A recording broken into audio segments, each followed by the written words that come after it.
Oi gente, aqui é a Jéssica e hoje é dia de fazer aquele resumão das leituras do mês. Vamos conversar um pouquinho sobre tudo que eu li no mês de junho de 2020.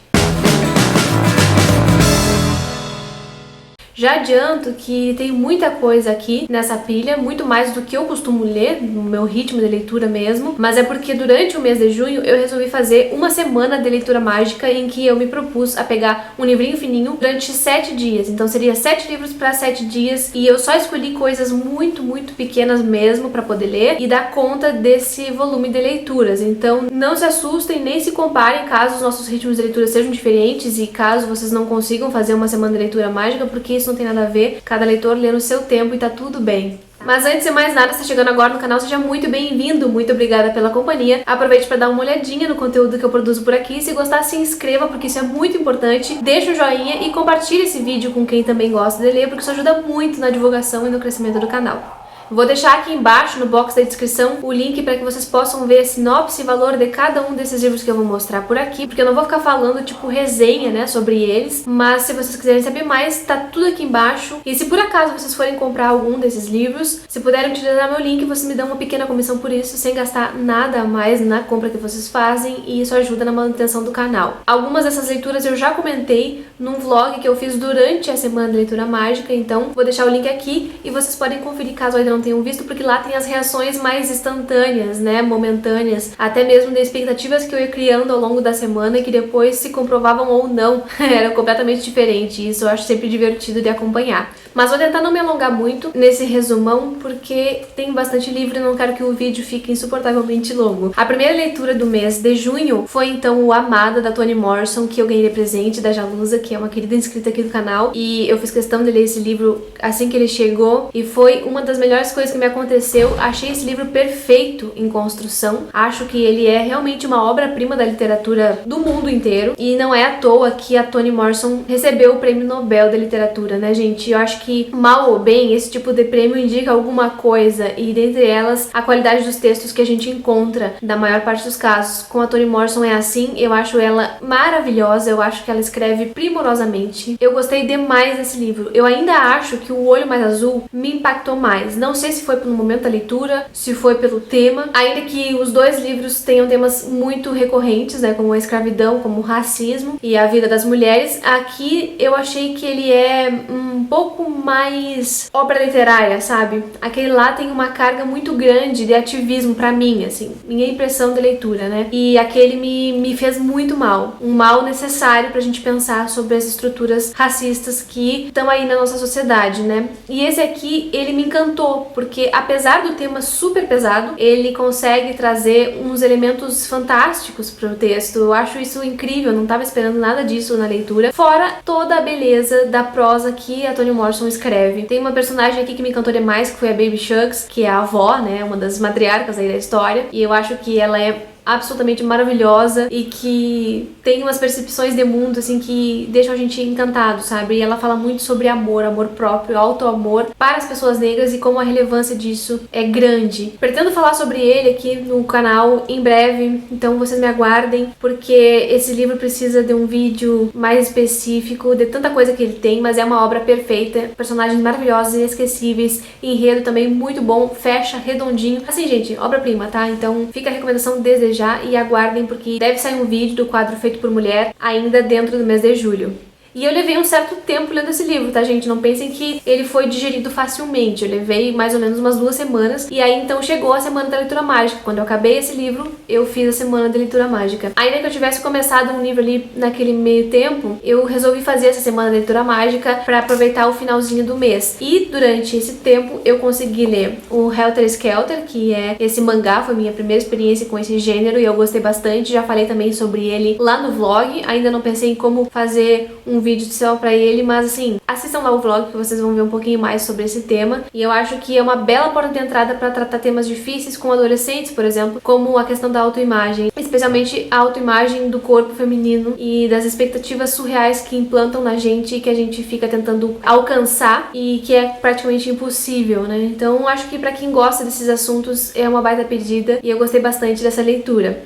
Depois dele, eu li esse livro de microcontos que veio, assim, pra me dar um tapa na cara em relação a esse gênero. Eu que não gostava muito de contos curtinhos. Nesse caso, achei que eles tiveram uma potência muito grande e que fizeram um trabalho como um conto qualquer, como um conto extenso. Então, aqui a gente tem, nesse livro da Ana Lisa Ribeiro, que é o Beijo Boa Sorte, vários microcontos e que falam de temas muito diversos. Só que a maior parte tem coisas sobre violência, sobre tristeza, sobre frustração, mas também tem algumas coisas sobre relacionamentos aqui, alguns casos amorosos meio que às avessas, assim, e eu gostei muito da escrita dessa autora, que é mineira, então foi uma grata surpresa, uma autora contemporânea e que escreve contos tão belamente. Então foi meio que uma curadoria, assim, que eu fiz às cegas, mas que eu acabei acertando e gostei demais dessa leitura.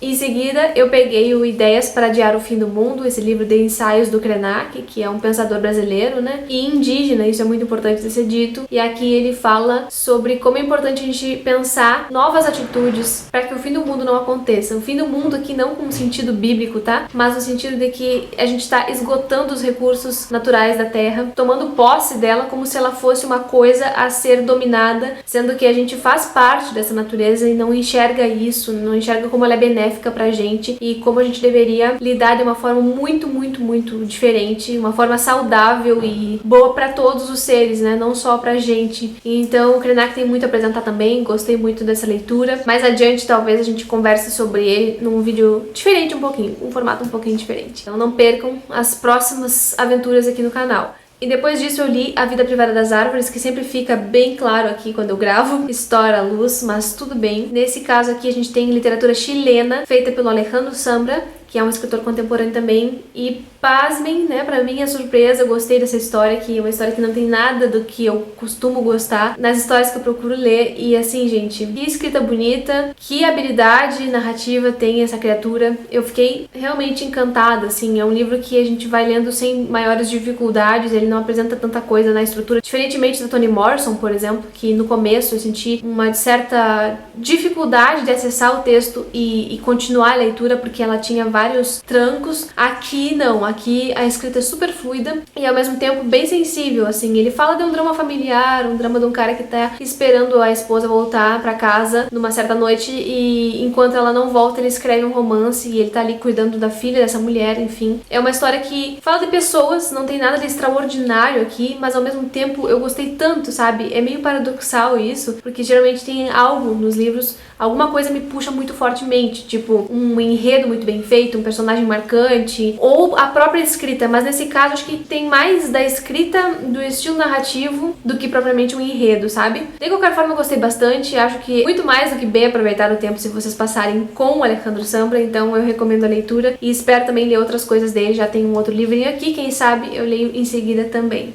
E em seguida eu resolvi pegar Os Afetos, do Rodrigo Raspun, que é um escritor boliviano. Nunca tinha lido nada desse país, fiquei muito feliz por essa oportunidade de conseguir conhecer um pouco das pessoas da Bolívia. Aqui a gente tem a história de uma família imigrante de alemães que vão morar em La Paz depois da Segunda Guerra Mundial, e a gente vai vendo como eles começam a se estabelecer na cidade e a pensar de outro modo, né, porque eles vinham da Europa e chegam na América Latina, sucateada, na América Latina explorada, na América Latina com tantos costumes e cores locais, e vão se adaptando ali, mal ou bem, cada um a seu modo, e as principais narradoras são as filhas dessa família aí, que são 3 meninas. O pai delas é cineasta, a mãe é do lar, e elas 3 estão ali estudando e se aclimatando, né, na Bolívia. Mas além disso a gente percebe também um pouco das lutas armadas que ocorreram no país, como havia mesmo naquela época, na década de 50, 60 e 70, por toda a América Latina. A gente percebe isso um pouco aqui, né, na Bolívia, as questões políticas de uma forma um pouco superficial, mas também o livro tem 100 e poucas páginas, não tem como aprofundar tanto assim. A gente vê uma militante que, apesar de ser alemã, se engajou na causa boliviana e foi vingar a morte do Che Guevara na Europa. Então é uma coisa assim bem interessante, é baseado em fatos reais, numa vida real, e eu acho que isso é muito interessante sempre. Não se pretende um relato histórico, mas ele ficcionaliza muito bem esses fatos, sabe? Então eu gostei muito e aguardem também os próximos vídeos por aí, que ele deve aparecer num vídeo mais bem elaborado, porque eu acho que ele merece muito. uma grata surpresa. Esse mês foi cheio de gratas surpresas. E assim como o do Rodrigo Hasbun, esse aqui foi uma excelente surpresa. Cachorro Velho, da Teresa Cárdenas, que é uma escritora cubana. Aqui a gente vê a história de um homem negro, já idoso, escravizado, que ainda vive na fazenda e que nunca saiu daquele lugar. Então o mundo dele é relacionado à fazenda, ao engenho em que ele trabalha, e ele se percebe envelhecendo, se percebe perdendo algumas capacidades que ele tinha, e nisso vem algumas inquietações à mente dele, e ele começa a perceber também que nos escravizados mais jovens existe uma ânsia muito grande por fazer alguma coisa e mudar de situação. Ele se acomoda de certo modo e não acha que seja possível mudar alguma coisa, mas existe uma ligação pessoal muito forte que vai fazer com que ele comece a mudar o pensamento. O final desse livro, gente, eu achei tão bonito, tão reconfortante, porque geralmente quando a gente vê textos sobre escravidão, sobre escravos, tudo termina muito mal, como realmente, né, é de se esperar, porque a escravidão é escravidão, né, gente, não é uma coisa bonita, nem fácil. Então, a gente já tá mais ou menos programado pra esperar um certo final, mas aqui é diferente. Aqui a gente sente como se eles tivessem conseguido um movimento mais positivo, sabe? Então, pra mim, a surpresa é um livro que termina pra cima, assim. Não que haja uma festa, tá? Também não é isso que eu tô dizendo. Mas eu acho que ele deixa uma sementinha de esperança. Então, eu gostei muito. A escrita dela é muito tranquila, muito gostosa de ler. A narrativa vem fácil, a gente vira páginas sem maiores problemas. Eu li também num dia, numa noite. Acho que vale muito a pena conhecer a Teresa Cárdenas. Também esperem que deve aparecer em algum momento aqui no canal nos próximos meses. E vocês viram que eu apresentei aqui pelo menos 3 latinos, né? O Alejandro Zambra, o Rodrigo Hasbun e a Teresa Cárdenas. Isso não é à toa, eu tô tentando ler mais latinos, fiquei uns meses sem postar vídeo pro quadro do canal aqui, então tentei recuperar no mês de junho essas leituras, e isso claramente vai se transformar em algum tipo de conteúdo aqui pro canal também. Mas, além disso, eu queria dizer pra vocês que já tá no ar o Clube Leia Latinos, que é um projeto que eu venho desenvolvendo há algum tempo, mas que agora se transforma em clube de leitura mesmo, com um encontro literário uma vez por mês, com obras selecionadas por mim, então com uma curadoria minha, né, uma curadoria totalmente latino-americana, sempre visando autores daqui da América Latina, e mulheres e homens, claro, num meio a meio, que é o que eu tento fazer sempre. Então tem muitos escritores pra gente conhecer, e caso vocês queiram saber mais sobre o clube, caso vocês queiram entrar nesse clube e ver como faz para participar desses encontros, vocês podem acessar aqui embaixo a página do Catarse, onde eu coloquei esse apoio contínuo para que a gente possa desenvolver esse clube e levar as literaturas latino-americanas à frente. Então fica o convite a vocês, caso vocês queiram participar, eu vou ficar muito, muito feliz. Li também, além disso tudo, um pequeníssimo volume de poesia que eu nem peguei aqui porque não vale a pena, porque vocês vão se assustar com um livro pensando que eu li todo o livro, e eu li só um volumezinho dentro daquele livro, que foi o Ode Fragmentária, da Hilda Hilst, dentro daquele volume da poesia dela. Esse é um livro bem curtinho mesmo, umas 30 páginas, e dos que eu li até agora foi um dos que eu menos gostei. Então não acho que vale tanto a pena ficar falando aqui sobre ele, mas Hilda sempre apresenta alguma coisa, ainda que eu não tenha gostado de um modo geral dos poemas, assim, não me chamaram atenção, um que outro verso me encantou, sabe? Então cumpriu o seu efeito esse livrinho de poesia, e vou continuar lendo a Dona Hilda, assim, porque não desisti dela, não. Por fim, mas não menos importante, quando terminou a semana de leitura mágica, eu pude também terminar Uma Noite Marcovitch, que eu vinha lendo lentamente ao longo do mês, né? Logo depois que eu terminei a Amada, eu comecei a ler esse aqui, e, gente, que livro! Ai, que livro! Que livro maravilhoso, que livro bom, que livro gostoso, que coisa boa ler essa história. Sabe aquele sentimento de satisfação por terminar um livro bom? E sabe quem que essa autora me lembrou? A Yelet Gundar Goshen. Me lembrou o meu queridíssimo Gabo, Gabriel Garcia Marques, porque é tão gostoso, é tão bem humorado, tão bem feito, tão cheio de sacadas geniais e com uma pitadinha de fantástico que não tinha como não lembrar do Gabo, gente. É inevitável, assim. Eu acho que se ela não leu o Gabo, essa é uma das maiores coincidências da face da Terra. Porque as reações que eu tive durante a leitura, eu também tenho quando eu leio o Gabo. Então, pra mim, isso já é um sinal, assim, de que a gente tá diante de uma literatura excepcional. Quem gosta do Gabo certamente vai gostar desse livro aqui, mas quem não gosta do Gabo também vai gostar desse livro, porque, gente, não dá pra não gostar. Sim, sinceramente. Eu costumo dizer que tem pouquíssimos livros coringas, mas um deles é A Cabeça do Santo, que eu sempre indico aqui, que eu falo dele desde que eu tenho canal, mas outro que vai entrar pra essa lista é Uma Noite Marcovitch. Eu acho dificílimo que alguém não goste desse livro. Aqui a gente tem a história de pessoas que faziam casamentos arranjados pra salvar judeus da Europa. Iam até lá com o intuito de trazer gente pra Israel também e formar esse estado. Essas pessoas se organizavam, iam para a Europa, casavam-se lá e traziam essas esposas para Israel, para a colônia, e lá então quando chegavam na colônia se separavam para que as pessoas seguissem suas vidas livres, né? Só que aí acontece que duas dessas pessoas que vão, desses homens que vão para lá, voltam casados, mas um deles não quer se separar e faz da vida dessa mulher uma verdadeira prisão, assim, mas é uma prisão meio esquisita, porque ele ama essa mulher e ele trata ela como uma deusa, assim, mas ela obviamente não casou com ele por interesse nele, fica muito mal e começa a tratar mal também esse marido, né, que é forçado. E a gente vê muitas complicações, eles começam uma relação de amizade ali que já existia entre esse cara, que é o Markovitch, e o seu amigo que foi junto lá, também casado na Europa. A gente percebe que eles formam uma amizade muito grande, eles falam da vida na colônia, eles falam dessa formação do Estado de Israel, assim, muito subrepticiamente, eles não ficam dando detalhes, mas a gente percebe todos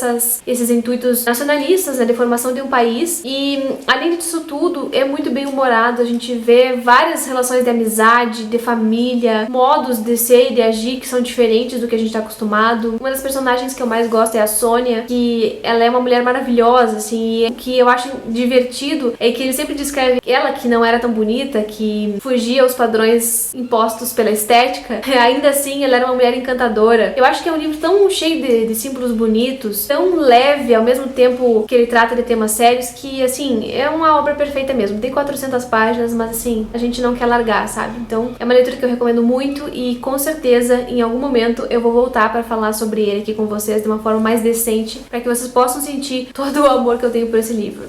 É isso, espero que vocês tenham gostado do vídeo. Comentem aqui embaixo se vocês já leram alguns desses livros ou não, se ficaram com vontade de ler, eu vou adorar saber. Muito obrigada pela companhia até o final do vídeo e a gente se vê no próximo.